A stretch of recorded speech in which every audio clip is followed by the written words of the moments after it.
So costs are out of control. We wouldn't need this extravagant of a building if we didn't have the intentions for it that we had. So defining your intentions of what you need your facility for, I think, are a big deal. We need our place to look pretty professional and pretty clean, and the interior of the offices need to be pretty nice because of what our future plans are for with it. With the Hardscape Academy, for example, we have a conference room that we want to use to host if people are visiting from, let's say our friends at Green Foundry need a room in the Midwest to summon their salespeople to, or Site One, any of the brand, Perma Edge, whoever we work with, and they need a conference room.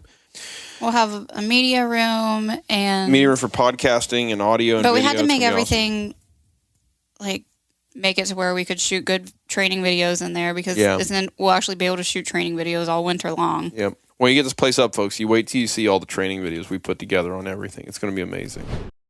If you want to get into real big boy landscaping / hardscaping, whatever, you got to have a machine that can pick up a full skid of whatever, sod or pavers, or a 2,000-pound rock. Those accent boulders. Which is embarrassing for you to say that, because you just got that skid steer that could do that 2 years ago into your 20-year career. No, we've had the 595. This is the 4th year that we've had the 595. And a couple years prior to that, we had a 763 that barely did. Couldn't. We had to take layers off. Yeah, but I mean, it still moved more than the ditch which we had at the time. Yeah, I have a ridiculously dumb career of trajectory of business. It's so stupid. And I half wonder if I'm much past it. In terms of how many hours I work, I reckon it'd be at least 60 a week, I reckon. Yeah. But I've heard people say, you shouldn't be doing more than 40 or shouldn't do this or that. But I find to do whatever works for you. When my kids go to bed, I'll do a bit of work. Sometimes I'll get up early to do it. And as long as it's not taking over your life and you're not, it's not stopping you from doing things with your kids, then I don't have a problem with how many hours you work if it's not affecting you negatively. What's it feel like to have 1 million downloads? It's pretty exciting. I was just telling Brittany as we were setting up, this is so much fun to get to talk to others and learn.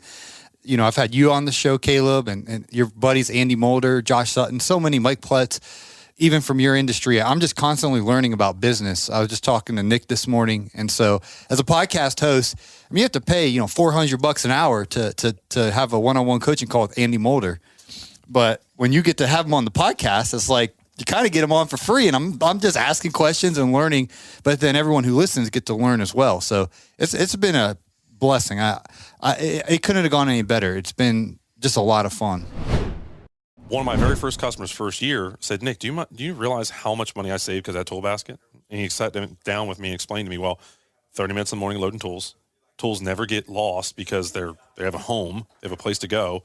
So 30 minutes in the morning, 30 minutes in the evening, not having to unload it. Yeah. No lost tools, okay, or forgot. They had to go back and forth to get the tool they forgot. He said that alone almost paid for the machine in a year. Yep. So it's crazy. Again, load unload time will kill you. Well, that, and you've just removed a puzzle piece out of someone's brain they had to remember. Yeah. What's your snow setup? What's your equipment you got for that? So I have a F250 gas 6.2. Mm-hmm. Love beyond. It's been an amazing truck, like by far the best in Ford, obviously. But it's got a Snow Dog 7.5-foot plow on it, and then I just have a strobe light, and it's light. I mean, it's easy to hook up, quick connect. You just drive into it, pop the pins in, and you're ready to roll. Yeah, not complicated or crazy. Yeah, because hooking up your plow used to be like a big deal, and they finally figured out that, like, somebody keeps saying, and I was talking to Naylor about this yesterday, like, anytime, I remember way back in the day, like, oh, I got to put a plow on it. It's like always an ordeal, but you find yourself saying there's got to be a better way, right? Always. Well, there's always got to be a better way. And so, like, people figured out way faster plow attach, the setups and all that kind of stuff. Like all that. And so, that's where innovation comes from, right? Is like, there's got to be a better way. We've got to figure out a way to make this easier. So that we're starting to put that money, it's just being built into our pricing now early. Right. So we just get comfortable and used to charging these prices, and then every year start ratcheting that up the closer we get to it. So all of a sudden, let's say the next season, you're like, oh wow, my overhead's got to go up, by $20,000 a year because we're going into, because we're immediately have a shop and our overhead. It's going to be a huge shock to my customers of now, like, our repeat business of like, oh wow, their prices went up 7% just to cover or whatever it would be, right?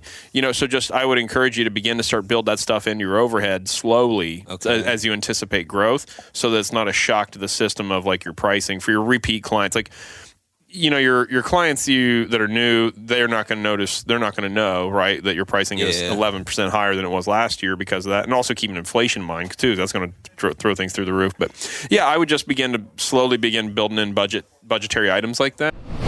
Do you feel like you folks manage it pretty well, all things said and done? I think so now, because we all have our roles fairly defined. Yeah.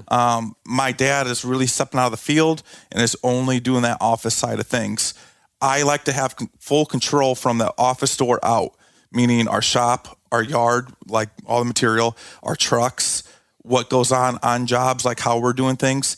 I like to think that I've just redefined everything we do to be a little bit more smoother. We never had SOPs in the past. Now we have them for as much as or a little as hooking up a truck and trailer to unloading to loading to what we do when we get to a job. In the past, it was just a go with no rhyme or reason with it.